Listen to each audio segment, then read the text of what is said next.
Army command must provide all kinds of support for the soldiers to survive.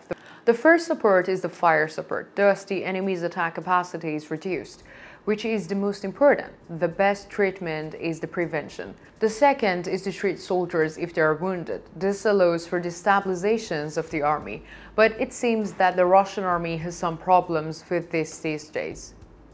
Hello, the Pioneer viewers. We continue to bring the Russia-Ukraine war to your screens.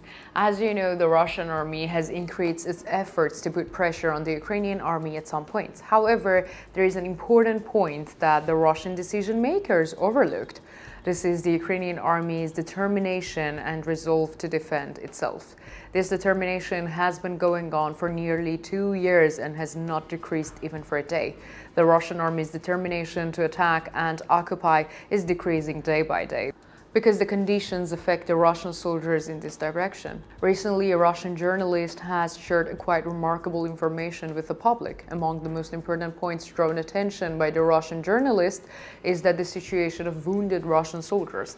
As you may remember, the last support package delivered by the United States to the Ukrainian army included cluster bombs.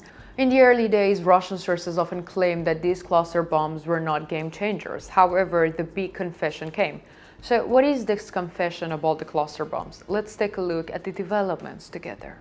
As the Pioneer team, we are making an intense effort to continue to report the most critical information and present it to you. Don't forget to subscribe to our channel and turn on notifications so as not to miss our daily map reports and reports on the agenda. You can also help us reach more people by commenting on our videos. I'm also trying to read all your comments. Let's start if you're ready. The Pioneer reports. Let's start here. As you know, there is increasing pressure from the Ukrainian army on the Kherson front line. Mostly Ukrainian artillery units are active in this area. However, we can't say that the cluster munitions are used on the Kherson front line. The area where the cluster munitions are more common is around Avdiivka. In the other words, it would not be wrong to say that the Russian troops on the Donetsk front line were targeted with cluster bombs. According to the latest information we have obtained from the Russian sources, the Ukrainian army has greatly increased the use of cluster bombs. It is claimed that the reason for the increasing losses on the Donetsk front line in recent days is the cluster bombs. We also stated at the beginning of our report, the Russian war leadership had said that the delivery of cluster munitions to the Ukraine did not change the fate of the war. In recent days, however, it has become clear that this is not the case. In fact, the fact was revealed by the Russian journalist who reported his impressions from the front line. However, the facts revealed by the journalist are not only about cluster bombs. The facts are about the Russian firepower, and the Russian military hospitals were also confessed by the Russian journalist. The statements of the Russian journalist are as follows. Some have said that the cluster bombs are not a game changer. Are they really? Here's what I see. We are still debating the effectiveness of the cluster bombs. Let's take a look at the effectiveness of our systems. We have a great Smerch system that actually has no effect on the overall situation on the front line. They tell us that the Smerch system are quite effective, don't they? These multi-barrel rocket launchers are capable of pinpoint fire, but they are fundamentally incapable of providing full-fledged fire for advancing infantry. Okay, they're good in theory, but not enough to influence the battle.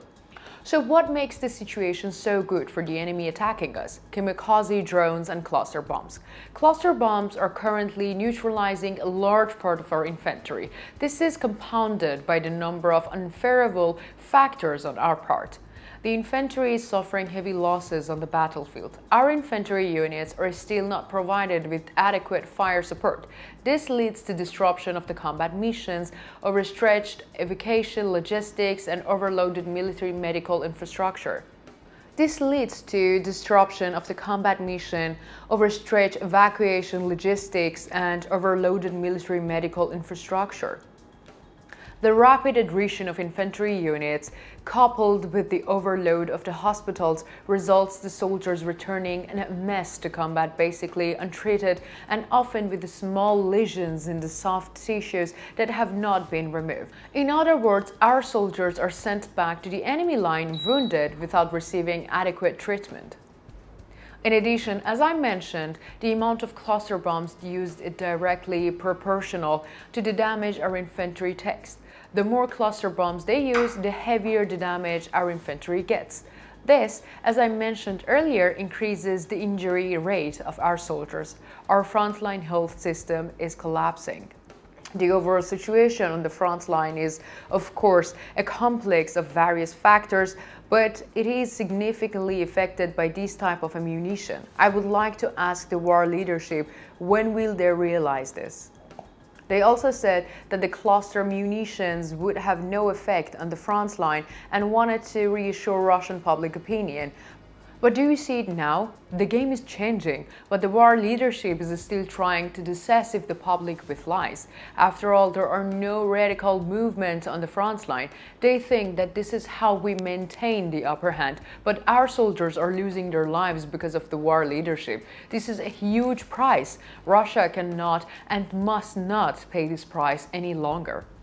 It would have been a logical plan to exhaust and destroy the enemy on the defensive and then finish them off completely with the powerful attacks. But it is too late. Our soldiers were sacrificed for the ambitions of some people. As far as I can see, our enemy no longer has the strength to completely destroy the enemy with a counterattack.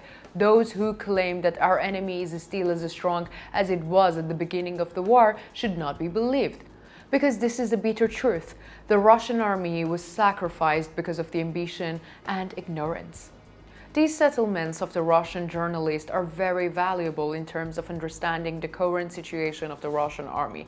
The first thing we should recognize here is a great acceptance. As you know, there is a great deal of Russian ultra-nationalism and the related ideas of the expansionism in the Russian press community. However, we understand from the statements of these journalists that these ideas are decreasing.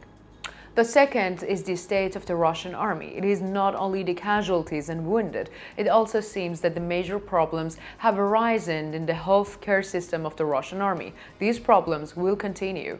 The third is that the lies told by the Russian war leadership are no longer accepted. We mentioned this at the beginning of our report, and the Russian journalist also stated in his own statements. The Russian war leadership has lied and continues to lie on many issues, including its statements about cluster munitions. This situation is now leading to reactions. We think that with the further publication of support and impressions, such impressions, the perception of the Russian public will change in a short time. What do you think? Do you think the Ukrainian army's cluster bombs are as effective as the Russian journalist describes? Why is the Russian war leadership not taking measures? Will the current situation of the Russian army allow the war to continue? What might happen after these statements of the Russian journalist? Do you think the Moscow administration could take actions against the Russian journalist? Let me know in the comments. I read and care about all your comments.